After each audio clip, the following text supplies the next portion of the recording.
Hey guys, how's it going? Hope you're doing well. My name is Crown, and today I'm going to read you some very interesting stories that I hope that you're gonna love. And now, without further ado, let's go!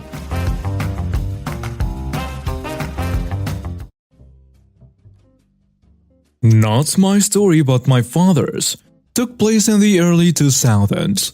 He's a master mechanic who can literally work on any car, foreign or domestic. He's teaching me right now, and it's an honor to learn from him. He's always run his own independent repair shop almost as long as I can remember, and he told me this story recently that just seems perfect for this sub. So this guy comes in with a pretty nice Chrysler convertible to get his transmission fixed. He had to remove the transmission dismissible and rebuild it. Pretty long process, but it's no problem. After a day's work, he calls a customer up, says his car is ready, and reminds him of the agreed-upon price of about $1,200. The guy said he could only pay $600 then, and he'd have to give back to him on the rest. Now, this isn't out of the ordinary. Where we live, most people aren't exactly wealthy, and my dad is a nice guy. He single-handedly supported 4 kids and a wife, so we weren't exactly rich. It's uncommon for people to pay in installments. He doesn't charge interest or fees or anything. Just try to do what's right. The guy pays half his bill, and with the promise of paying the remaining amount in a few weeks, he leaves with his car. About 2 months pass, however, and the guy hasn't paid. Hadn't even contacted my dad about any issues, or to say something like he lost his job or something like that. So my dad calls him up and asks when he thinks he'll be able to pay the rest of the bill. And I kid you not, this is how the conversation went. Hey, this is placeholder X. I was wondering when you'll be able to pay the rest of your bill. Oh yeah, about that. I'm not paying for it. Dad surprised? What? Is something wrong with the car? If something went wrong, I'll take care of it. No, the car runs great. I'm just not gonna pay you. What? Why? Well, I have the car now, so I don't see any reason to pay you. They went back and forth a bit before my dad realized it was pointless and decided to enact some sweet revenge. He calls up a local towing company and gives them the guy's address, license plate, and car description and tells him to tow the vehicle to the county recycling center. He then calls up the recycling center and says, "Hey, you're gonna be getting a Chrysler convertible, license plate X from Z Towing. When it gets there, I want you guys to crush and recycle it." And so, they do. Car was crushed and recycled. The next day, the guy shows up to my dad's business furious, and it was the state patrol. My dad explains the entire story, and the cops tell the guy that technically the vehicle was moved, not stolen. The recycling center received recyclable goods, and not stolen property. And now the car no longer exists, and it's been recycled, and thus was not a criminal matter, but a civil one. So the guy sues my dad, and once again my dad explains the entire story.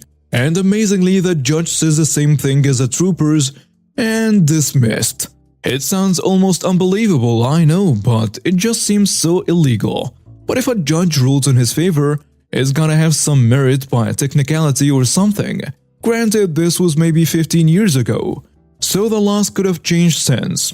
But damn it, the guy gets his car crushed simply because he chose not to pay the remaining repair bill and wanted to take advantage of someone's kindness.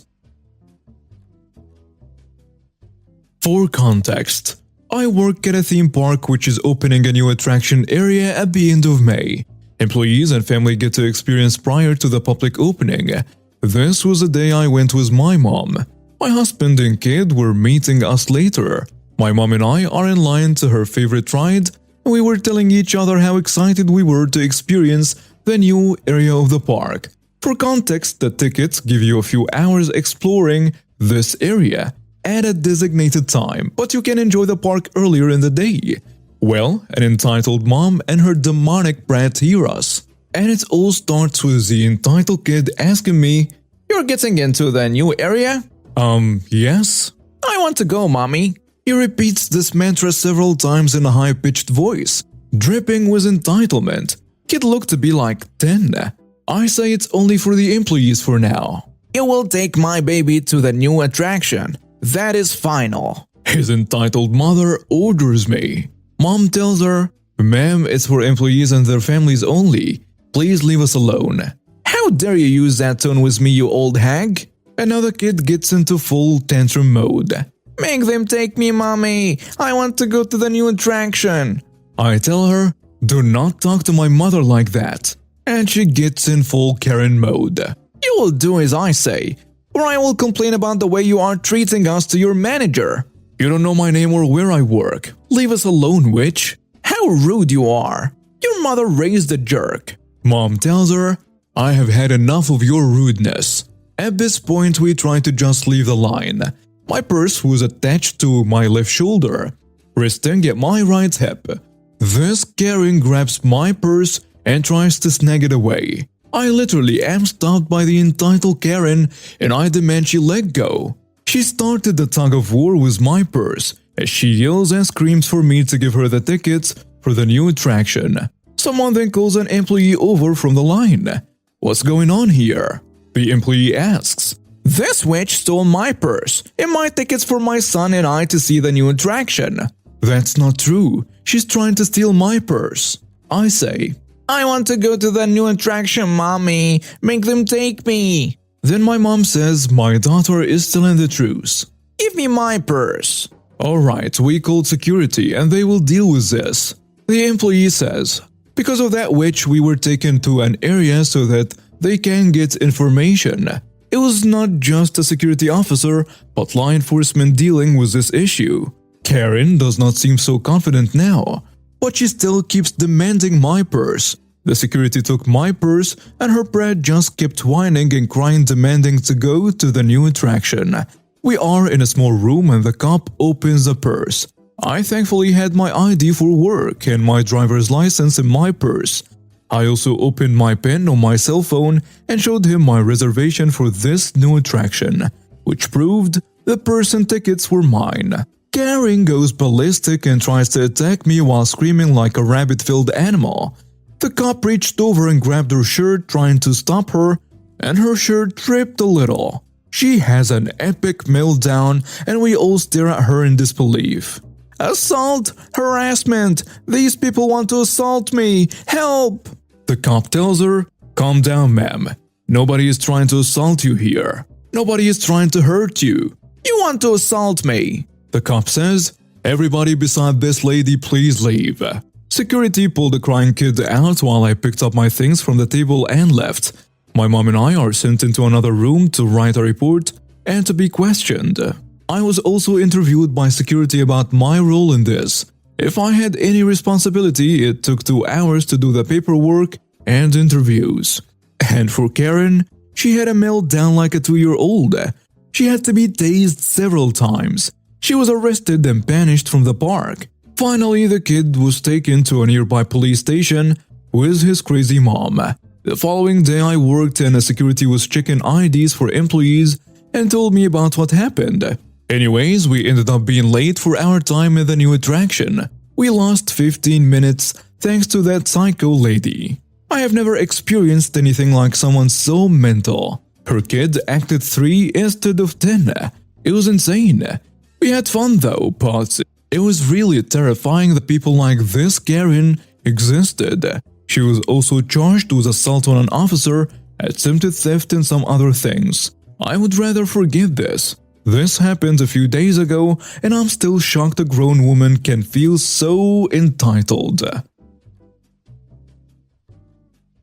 I'm 25 male. To start off this tale of pittiness coupled with that sweet revenge, I will give you background as to why this outcome perplexed and enraged at the same time.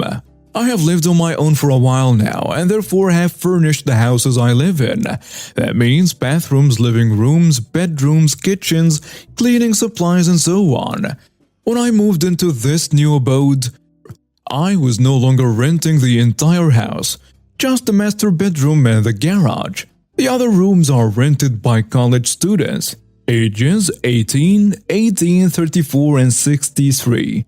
I know, 63? Anyways, when I moved in, I asked the landlord about furnishing the house, and the reply was they would love for me to do that, and then other tenants can use my dishes and cookware and silverware. Pretty nice gesture to make for pro-college students, right? Well, down the road this assumption will be wrong. It has been 3 months with the kitchen and house fully stocked with room to spare for storage and shelf space. Suddenly, a rep from the housing company shows up and says she's there to help us organize and schedule cleaning. Okay, thanks, new random mom. Note: I have been saying every month to the other tenants, if you want to put something in the kitchen or other places in the house, just tell me and we can move stuff around. Apparently this was too difficult because now this lady is here putting labels with everyone's names on the shelves and drawers via the complaints of the other tenants. Everyone now has one cabinet and one drawer in this kitchen, and the space used is completely horrid. Instead of being able to use all of the space in a cabinet for plates, there are now 2 plates on a shelf in each cabinet, because everyone needs their own space. Also, there was plenty of empty cabinet and drawer space already. 4 weeks unused. Don't let the plates touch, they have cooties. Now I have to remove all of the shared cookware, bowls, plates, cleaning supplies, silverware, cups and so on, because they belong to me and I have no space for pantry food and all of that stuff in one cabinet. Onto the pity revenge side. Rubbing heads together with a devious, if I dare say, dastardly smile.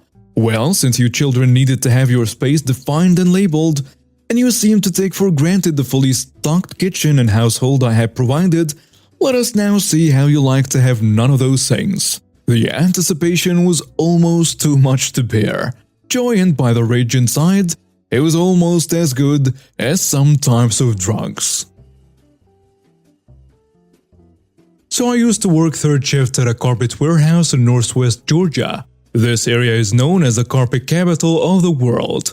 I worked as a lift truck driver at a distribution center. Our main job was to receive rolls of carpet from the manufacturing side, cut them down to order lengths and ship them back out or put them back in the warehouse. The company had an expected production rate of 350 rolls counted over the course of a night. As long as you met production, there was no issue. If you worked at a consistent rate without overloading and had no issues, you could make around 400 to 425 rolls. Occasionally you did have issues actually finding the particular order in a warehouse with 1,000 of carpet rolls. The company system had a computer system that told you what roll to get next and where to take it. If you happened to not scan a roll within 15 minutes, it would send an alert to the supervisors, who would then get on a golf cart to go looking for you. On to the story. I was consistently pulling 400 plus rolls per night as I would take short breaks as I was never hungry and would get sleepy. After about a year of this, 10 minutes before break, I was having trouble finding a roll. As soon as the break hit, I stopped looking and went to break. This would easily take about 10 minutes just to get there. Once break was done, I was back to looking for my roll. By this point, I had another 10 minutes to find it. This was added to the 10 minutes before break that I could find it. By the time I was pulling my roll out of the bin, the manager had shown up in his golf cart. He just gave me a desk stare and took off. By the time I took it to the central location, my boss was waiting there with a write-up in hand. He asked me to get off my lift truck and followed him to the office. He told me that this was because I took more than 15 minutes to pull a roll and didn't skip it. This was a slap in the face as far as I was concerned. From that point on, I never ever did more than a few more rolls than a required production rate. I would carry a clipboard and count my tally for the night. About a month or so of my not exceeding my production, I got called up to the office one night and this is how the conversation went. "Hey boss, what's up?" Come in, take a seat. "I'm fine standing, what's up?" Come on in and take a seat. "Is something going on? I need to get back to getting my night's production." Well, don't worry about that. We won't count the day against you. "Okay, what's up?" Is everything okay? Are you doing alright at home? Me, visually confused. "I'm fine. What is this about?" I'm not just a boss, we are a family. And it's my responsibility as a boss to make sure that everyone is okay. The reason I called you up is because you have had a sudden drop in production about a month ago, and we were wondering if you had some family issues going on. Nope. My production is where the company expects it to be. I'm not saying that it's not. You were one of the few employees that could get 400 plus rolls a night, and now you are barely getting production. But it's 350, right? Yeah, you are meeting production, but you could do 400 plus rolls a night, and as a team, your additional rolls would help out your other team members who were struggling. Wait, you were using my roll count to go towards someone else? Why was I never given part of their paycheck? That's how this goes. We are a team, and we have a collective production rate that is a team requirement. I give an internal sigh at this nonsense. We have some teammates who have slower equipment or have trouble with hand-eye coordination, and your additional rolls would help them with their roll count go towards the collective department production rate. Okay, so what do you want me to do about it? As far as I'm concerned, the company requires 350, and that is what I'm doing, right?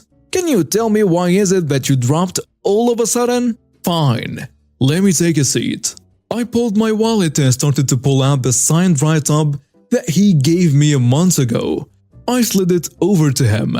My plan was coming to fruition, as I somehow felt that this moment would come somehow. What's this? This is a write-up that you gave me a month ago. Do you remember? I had already met my 350 production requirement and took another 10 to 12 minutes after break. That night, I already had my 350 rolls. Do you remember? I was met with a surprised Pikachu face. After you wrote me up that night, when I already had more than my expected production, why would I ever want to give you more than I have to? Do you really not remember this? It's a good thing that I held on to this, huh? After about 10 minutes of silence, well, that be it. Can I go back to doing my work now? Yeah, you can go ahead. And yeah, that was it. He never opened his mouth with me after this. And now we have reached the end of today's stories. Thank you for watching and see you next time.